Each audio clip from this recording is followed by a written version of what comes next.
Hi, it's me, Bad being back. Today it's the 15th day post double mastectomy and straight to implant reconstruction.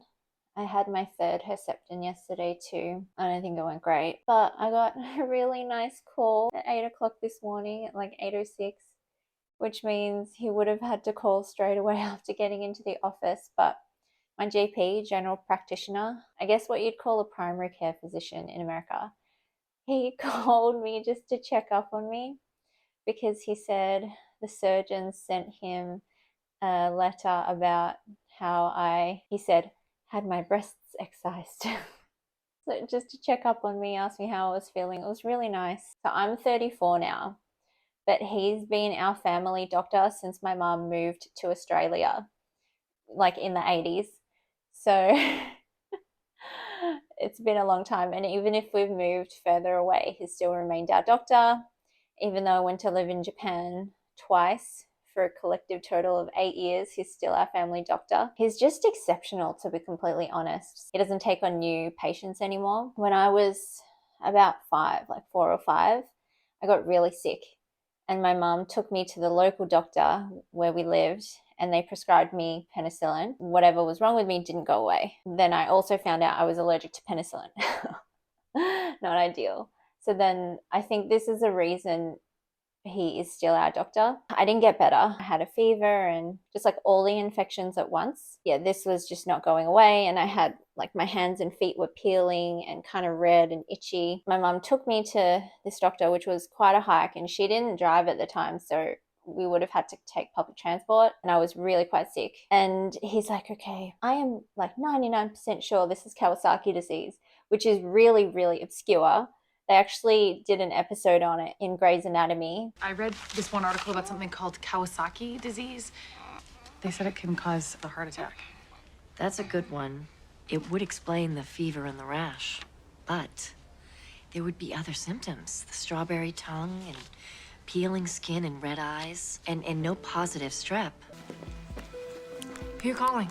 No one. I'm checking my calendar. What day did his fever start? Wednesday, I think. Damn, we're already at day 10. What's day 10? Did Parker have red eyes? He was asleep the last time I checked. Let's go.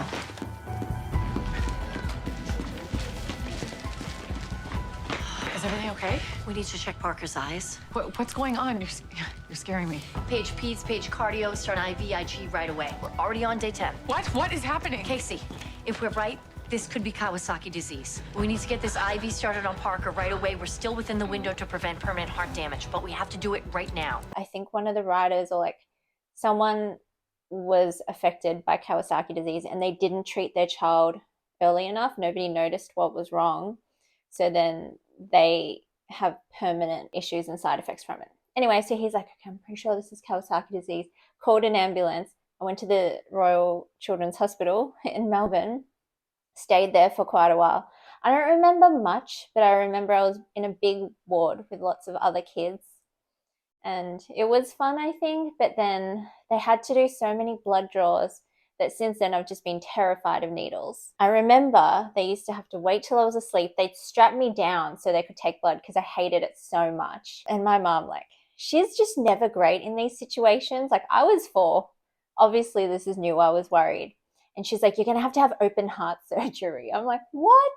She's like, your blood's too thick. Your heart doesn't work. And I was like, what? Like, I was a little kid. Anyway, so I've been permanently kind of scarred from that. And it was kind of funny because I didn't really eat much as a kid. I just was never hungry and I just wanted to play, so I just didn't eat.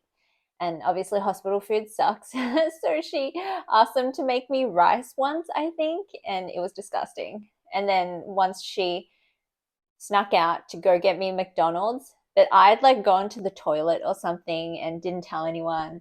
And then she came back and she was just like, where's my daughter? And I was like, oh, I'm right here. Another thing I remember about that time was I had a really nice nurse, Claire. So anyway, so he diagnosed me with Kawasaki disease. I used to have ECGs and echoes all the time, like take aspirin through a syringe, like the fizzy kind, for a while. That's why I've always hated the taste of beer and champagne and stuff, because it just reminds me of that. And I think my blood has probably been abnormally thick since then. Haven't noticed any other problems regarding Kawasaki disease since. And then another memory I had, I think I was like 20 years old, and I just got really, really sick. Horrible fever. I was tired. I just couldn't do anything. Couldn't even get out of bed. I was sweaty. It was just horrible. Couldn't even shower. My boyfriend at the time, he drove me up to see this doctor. He's like, look, we're going to do a gram test for Epstein-Barr. And I was like, okay. And then later he's like, it came back inconclusive. He's like, I'm not a betting man. I am 99% sure this is Epstein-Barr, which is mono or glandular fever, which I don't know how I got because I was probably sharing drinks and stuff. So I got that, which I don't know if you've had it, but you feel like shit for just weeks. I think it was a couple of weeks. I was just in bed and I just couldn't do anything. And I just felt so lonely, and I couldn't have the curtains open because it hurt my eyes. And I was so lonely that I asked my brother to bring his Xbox into my room to play so I could watch him play Viva Pinata. Nothing else, like no talking. I wasn't playing. I just wanted him physically there. When I got diagnosed, I emailed the doctor's surgery and asked if I could have my entire patient history sent. They did. And, eventually I came back and I needed a referral from him, but he was on holiday. But then, yeah, he's like, okay, I just need to examine you, seeing as it's just been so long. I was like, okay, cool. And he's like, okay, well, yeah, obviously I'm still your GP. He called me today just to check how I was going. So he's just the most amazing doctor. He's rolled back his clinic hours, I think, in the doctor's office. And he teaches at Monash Uni, which is one of the unis I went to, which I know it's good for med and Japanese because I did Japanese. I'm really also worried about what happens when he retires. I don't know, when my mum got to Australia and when she got pregnant to now, me as a 34-year-old woman. Ugh, I feel kind of after the Herceptin yesterday. And I don't know if it's because the nurse wasn't wearing a mask and kept touching her face and didn't sanitize her hands, or if because I'm run down, or if it's just something completely unrelated. But my temperature is 37.3, which isn't that high. I mean, it's high for me, but it's not a fever. But I just kind of feel achy and cold. I don't know. Anyway, stay tuned.